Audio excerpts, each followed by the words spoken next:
تو امام حسین نے سینے سے لگایا ہوا تھا تو ان کے پیر، ان کا قد لگتا تھا امام حسین سے زیادہ ہے، اٹھا کے لایا، لٹا دیا گیا۔ امام حسین کے اپنے بڑے بیٹے میدان میں نکلنے کو، علی اکبر نام ہے، جب جن لوگوں نے حضور کو نہیں دیکھا تھا وہ جب کہتے نا ہم نے نبی پاک کا دیدار نہیں کیا تو بتاؤ کس طرح کے تھے، تو بتایا جاتا تھا کہ جناب علی اکبر کا دیدار کرو، ہم شبیہ مصطفیٰ۔ اور جب وہ گلیوں میں نکلتے تھے تو عورتیں چھتوں پہ چڑھ جاتی۔ جناب علی اکبر رضی اللہ تعالیٰ عنہ تلوار لے کے میدان میں نکلے، جوان بیٹے دینے بڑے مشکل۔ او یارو رٹا کیا ہے یہ تو بتاؤ، کہ ظالم آدمی حکمران، یار یہ رٹا ہے، ایک ظالم کا رستہ روکنا ہے، اس رٹے کے لیے ہم شبیہ مصطفیٰ جناب سیدنا امام علی اکبر میدان میں نکلے، بڑے لوگ مارے، بڑے، پھر ایک تیر ان کے بھی گلے میں لگا، اور جب وہ گرے نا زمین پہ تو حضرت امام حسین دوڑ کے آئے، دوڑ کے، اور جب تشریف لائے تو ان کے گلے سے تیر کھینچا تو ایک جملہ لکھا ہے صاحب تبری نے، اس نے حد کر دی، کہنے لگے تیر کھینچا تو امام حسین کی آنکھوں میں آنسو آئے، کہنے لگے کاش جناب ابراہیم آج میرے سامنے ہوتے تو میں انہیں کہتا کہ آپ نے تو بیٹا ذبح کرتے وقت آنکھوں پہ پٹی باندھی تھی، دیکھو میں کھلی آنکھوں سے بچے ذبح کر رہا ہوں، کھلی آنکھوں، کاش جناب ابراہیم خلیل ہوتے تو انہیں کہتا۔ جناب علی اکبر بھی شہید ہوئے۔ حضرت علی اصغر کو تو اچانک اٹھایا تھا امام حسین، باہر نکلے تو گردن پہ تیر لگا تو 6 مہینے کا بچہ وہ بھی شہید ہوا، خون اچھالا آسمان کی طرف تو کہا مولا دیکھ لے میں نے 6 مہینے والا بھی نہیں بچایا، وہ بھی دے دیا ہے۔ پھر حضرت عباس کو بیٹیوں نے کہا کہ اب نہ، کچھ کہتے ہیں پہلے شہید ہوئے، کچھ نے لکھا بعد میں، کہ اب ہم سے پانی کے بغیر نہیں رہا جاتا، تو جناب عباس پانی کا مشکیزہ لے کے نکلے باہر، ایک ہاتھ کٹا، دوسرے پہ مشکیزہ وہ بھی کٹا، پھر پانی تو بھر لیا تھا لا نہ سکے، پھر گردن کٹی تو شہید ہوئے۔ بچوں کی بھی شہادت ہوئی، پر جب ان کا لاشا اٹھایا تو امام حسین کہنے لگے مولا اب نہ حسین کی کمر کمزور ہو گئی ہے، اب کمزور ہو، اور بھائی ایک میت ہو جائے تو 4-5 دن تو پوری آنکھیں نہیں کھلتی، کیسا جری خاندان ہے۔ تھوڑی دیر گزری تو امام علی مقام نے پٹکا باندھا، سر پہ دستار باندھی، مولا علی کی تلوار پکڑی، نبی پاک کا امامہ باندھا اور گھوڑے پہ سوار ہوئے تو کہنے لگے زینب گھر تیرے حوالے اور میں اللہ کے حوالے، گھر تیرے حوالے اور میں، اور پھر امام حسین نکلے، امام علی مقام نکلے۔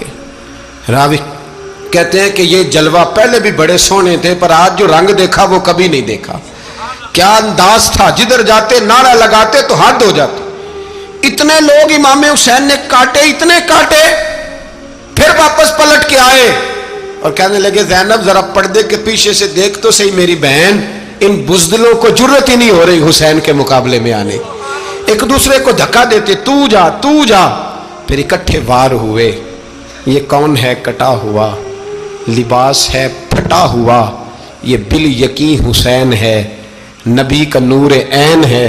پھر چاروں جانب سے تیر برسے تو امام علی مقام چونکہ نماز کا وقت ہو گیا تھا، اترے گھوڑے سے، خون بہ رہا تھا، گرم ترین ریت سے تیمم کیا، سر سجدے میں رکھا، اور جب شمر آپ کی گردن کاٹنے لگا تو کہنے لگے ٹھہر جا ذرا رب سے ایک بات کر لینے دے، اور پھر بولے امام حسین، کہنے لگے مالک تو اب بتا کہ حسین سے راضی ہے کہ ناراض ہے، تو بتا۔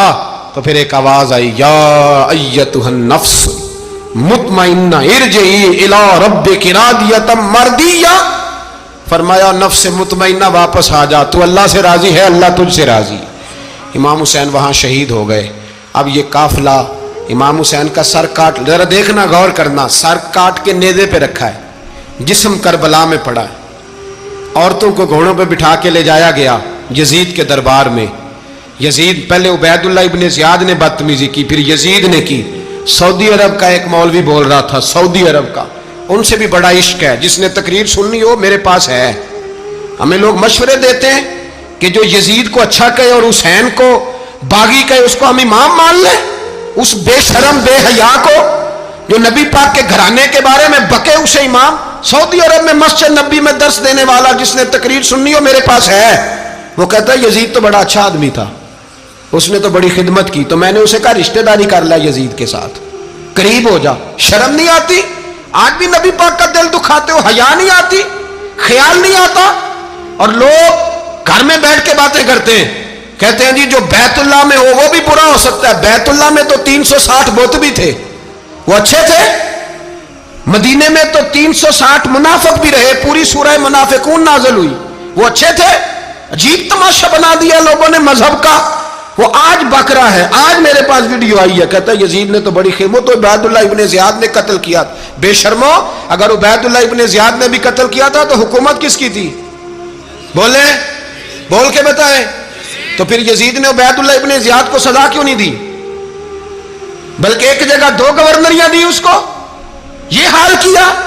بلکہ سنو، جو حدیث پاک میں آتا ہے وہ یہ ہے کہ یزید چھڑیاں مار رہا تھا، چھڑیاں امام حسین کے لبوں پہ۔ تو نعمان بن بشیر صحابی تھے، بول پڑے، کہنے لگے یزید بدبخت، ہاتھ پیچھے اٹھا، مجھے اللہ کی عزت کی قسم میں نے سینکڑوں بار نبی پاک کو ان ہونٹوں کو چومتے دیکھا ہے۔